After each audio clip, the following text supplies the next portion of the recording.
वीना बेटी, सुजाता बहू, जाओ अंदर से देविका को लेकर आओ। विमला ये बोलकर अपने पति के हाथ से चाबी छीन लेती है। तभी महेंद्र विमला का हाथ पकड़कर चाबी विमला से छीन लेता है। भाभी, घर के मर्दों से टक्कर लेकर आप अच्छा नहीं कर रही हो। ये इस घर के संस्कार नहीं है। महेंद्र की बात सुनकर कम्मू अपने पति के हाथ से चाबी छीनकर कहती है, इस घर के संस्कार क्या है हम अच्छी तरह से जान गए हैं। आज इस घर का दरवाजा खुलकर रहेगा और देविका डॉक्टर के पास जाकर रहेगी। भाभी, ये लो दरवाजा खोलो। विमला ताला खोल देती है। तभी वीना और सुजाता देविका को लेकर आ जाती हैं। घर की सारी औरतें देविका को लेकर घर से जा रही होती है कि तभी सुजाता का पति मोहन उससे कहता है, सुजाता, तुम देविका को लेकर इस घर से निकल तो रही हो, लेकिन याद रखना, अगर तुमने एक कदम भी बाहर निकाला तो वापस इस घर में मत आना। मैं देविका के साथ अस्पताल भी जाऊंगी और वापस इस घर में भी आऊंगी। देखती हूँ कौन रोकता है मुझे। देखता हूँ कैसे इस घर के अंदर कदम रखती हो और कौन तुम्हारी मदद करता है। कानून मेरी मदद करेगा और कारट के दरवाजे हर नागरिक के लिए खुले हैं। मोहन को अपनी पत्नी से इस तरह बात करता देख कल्याण वीना से कहता है, वीना, तुमने देविका का साथ देकर अच्छा नहीं किया। अगर तुम अभी भी इसके साथ गई तो अपना और मेरा रिश्ता खत्म समझना। मुझे कोई फर्क नहीं पड़ता। तुमने आज तक किया ही क्या है मेरे लिए। तुम खुद घर जमाई बनकर मेरे घर में रह रहे हो। कभी 100 रुपए की साड़ी दिलाई है मुझे। मेरे आने से पहले मेरा घर छोड़कर निकल जाना, समझे। ये बोलकर वीना और घर की सभी औरतें देविका को अपने साथ अस्पताल ले जाती है। वहां जाने के बाद डॉक्टर जल्दी से देविका का चेकअप करता है। चेकअप करने के बाद वो गुस्से से कहता है, ये क्या किया है तुमने? क्या हुआ डॉक्टर साहब? आपकी बहू की इतनी ज्यादा हालत खराब है और उन्हें चोट भी लगी है, फिर भी आपने उन्हें हॉस्पिटल लाने में इतना लेट कर दिया। आपको 3 दिन पहले ही इन्हें हॉस्पिटल में एडमिट करवाना चाहिए था। हमसे गलती हो गई डॉक्टर साहब, लेकिन आप जल्दी कुछ करिए। हमारी बहू और उसके बच्चे को बचा लीजिए। देखिए, अभी कुछ भी कह पाना मुश्किल है। हम माँ और बच्चे में से किसी एक को ही बचा सकते हैं। आप सोच लो किसे बचाना है। डॉक्टर साहब, आप देविका को बचाइए, उसे कुछ नहीं होना चाहिए। देखिए, हमें देविका का ऑपरेशन करना पड़ेगा। आप इनके पति को बुलाइए, हमें कुछ पेपर पर साइन करवाने हैं। डॉक्टर की बात सुनकर सभी औरतें सोच में पड़ जाती हैं। तभी वीना कहती है, डॉक्टर साहब, इनके पति नहीं आ सकते। ये इनकी सास है विमला देवी, आप इनसे साइन करवा लीजिए। लेकिन पेशेंट की हालत इतनी नाजुक है, इनके पति है कहाँ? वो अपने आदमी होने का धर्म निभा रहा है। पति धर्म के बारे में उसे कुछ नहीं पता। डॉक्टर साहब, वो नहीं आएगा। क्या क्या करना है आप मुझे बताइए। थोड़ी देर बाद डॉक्टर देविका का ऑपरेशन शुरू कर देते हैं। जब वो ऑपरेशन थिएटर से बाहर आते हैं तो कहते हैं, आप लोगों की किस्मत अच्छी है, देविका भी सुरक्षित है और उसका बच्चा भी। डॉक्टर, बेटा हुआ है या बेटी? बेटा हुआ है। सब लोग बहुत खुश होते हैं। कुछ दिन तक देविका उसी हॉस्पिटल में रहती है और उसके ससुराल की औरतों ने उसका बहुत ध्यान भी रखा। अब देविका कुछ हद तक ठीक हो गई। डॉक्टर ने देविका को घर जाने की इजाजत दे दी, लेकिन सभी सोच में पड़ गए। हम भाभी को घर ले तो जाएं, लेकिन माँ, आपको घर का माहौल पता है ना। देविका भाभी अभी पूरी तरह से ठीक नहीं हुई।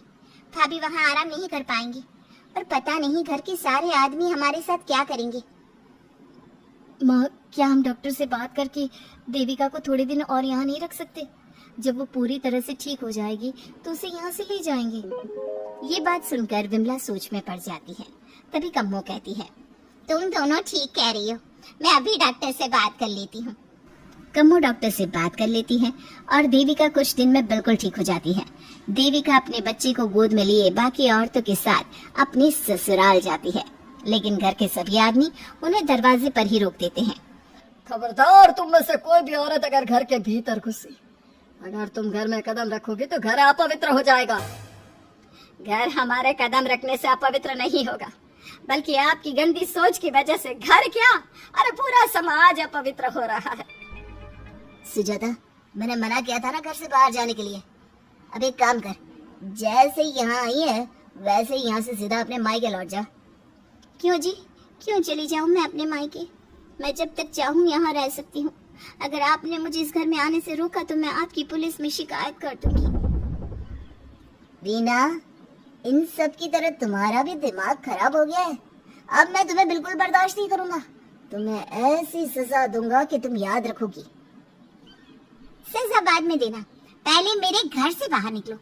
खुद पूरी जिंदगी में एक घर नहीं खरीद पाए और मुझे सबक सिखाने की बात बोल रहे हो। देखो बिना, तुम इस घर की बेटी जरूर हो, लेकिन कल्याण इस घर में ही रहेगा। उसने बहुत कुछ किया है इस घर के लिए, लेकिन तुम अब यहाँ नहीं रह सकती। क्यों नहीं रह सकती? इस घर पर मेरा उतना ही हक है जितना सचिन का। देश के कानून ने मुझे यह हक दिया है। अगर मैं चाहूँ तो कोर्ट का सहारा लेकर इस जायदाद का आधा हिस्सा ले सकती हूँ। और हाँ कल्याण, तुमसे तलाक भी ले सकती हूँ। वीरा, देविका के साथ रह रहकर तुम्हारा दिमाग भी खराब हो गया है। और कम्मो, मैंने तुमसे कितना मना किया, घर से बाहर मत जाओ, देविका की मदद मत करो, लेकिन तुमने मेरी एक नहीं सुनी।